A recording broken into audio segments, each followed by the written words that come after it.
Welcome to my series called A Large Model Showman's Engine. This is part 62. Making the exhaust pipe, and after a modification to the footstep mounting bracket, I fit the pump to the engine. In this clip the pump is still on the bench and I'm sat looking at it. I'm trying to work out the best way to route the piping from the engine itself to and from the pump. The pipe nearest the camera is the steam inlet, so that's going to get very hot, and the one at the other side is the water inlet, which is going to be cool. The steam pipe to the pump needs to closely follow the steam pipe to the injector. For the moment I'm still thinking about the job. It's time to make the exhaust pipe for the pump. I'm going to use a piece of 1/4" diameter pipe for this job and silver solder a union cone on one end. Before that though, I need to bend the pipe, and here I'm actually doing that with my pipe bending machine. This pipe bender is a very simple thing, and it creates a smooth bend in the pipe at 90 degrees with very little effort.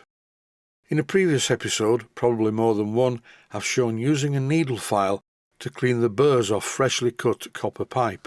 The internal diameter of a piece of 1/4" copper pipe is 3/16 of an inch. This clip shows a 3/16 twist drill fitted into a tailstock chuck. Do not use an electric drill for this job. That would be dangerous because the drill could grab. But this way is okay. Just gently rotate the twist drill in the hole and it cleans up the burrs. After shortening the bent end of the pipe, I silver soldered a union cone to it, and here's the finished exhaust pipe fastened to the pump. Neat piping is quite important. From an aesthetics point of view, I wanted this pipe to run completely parallel to one of the support columns. In this clip I'm having a think as to whether I should support the pipe at the bottom of the pump bracket. The more I looked at this job, it was going to be unnecessarily complicated and a bit messy. I think the pipe will be fine as it is. If ever I catch the pipe with a piece of cloth it will bend, but when I bend it back a few times it will work harden anyway. For the moment I decided to shelve the idea of making a support for the exhaust pipe. Moving on now to the engine. This is a shot of the footstep as it was originally fitted to the engine. As you can see, there are no holes drilled in it to mount the pump, but there is a problem. Even though it doesn't look like it, this bracket is not level. I never noticed this until I sat the pump on it, and as you can clearly see, the pump is leaning to the right. It's not a big problem, but I couldn't live with the pump being at an angle. Before modifying the footstep, I thought I would refit it in place and make sure there wasn't already some adjustment to level it. I was hoping to maybe enlarge the holes to allow a bit of movement, but in the end I thought I would make a slot in just one side.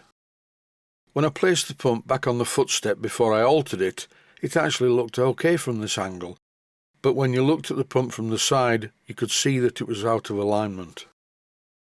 It's back into the workshop, which is a good thing because outside it's very hot indeed, and in here I have some air conditioning. The job started by using a needle file, but I was beginning to doubt whether my lifespan was going to be long enough. Then I tried a diamond cutter, and that was alright, but it didn't remove enough metal. Instead of messing about like this, in the end I fitted the footstep into the machine vise on the milling machine and actually milled a slot using a 3/16 of an inch diameter end mill. Once the job was complete, I went back outside and reattached the footstep to the engine. As you can see, there's some up and down play now, but only on one side. Once I tightened the bolts to hold the footstep in place and sat the pump on it, everything was in line and it looked a lot better. I'm sure some purist viewers will not like the idea of having one of these pumps on a traction engine, but this is a Showman's engine and they were modified from standard traction engines in the first place, so you could really put on them whatever you liked. For me, the obvious benefit of fitting this pump is that now I have 3 methods of pumping water into the boiler. I have the crankshaft driven pump, the injector, which I hope will work now, and of course this steam pump. I have a small torch that I keep in the bunker for checking the water level. Because of the canopy, even on a very bright sunny day, it's quite dark around the water gauge. This clip shows some of the piping in the bunker. The largest one is the injector steam pipe.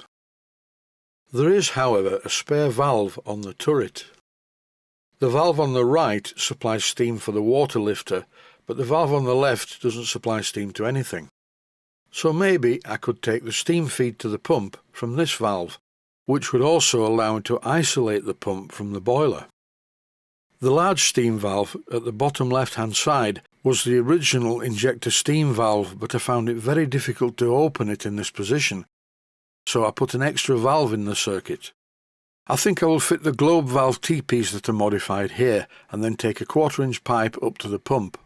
Even though this is a large engine, the space in this area is very difficult to get to.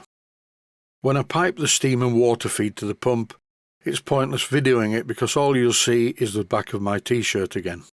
And hopefully the next video in this series will be the steam test of the injector and the steam pump. It's not very good fun working on this traction engine when it's so hot outside. It's almost September 2022, so I'm hoping that the temperature's going to drop. That's it for this one. Stay safe, stay healthy, thanks for watching, and I hope you found it useful. Please take the time to visit my Mainsteam Models website and click on the section of the website that says Video Playlists. And by doing that, you can find other videos that you may like to watch. And by using the playlists, you can actually watch the videos back to back.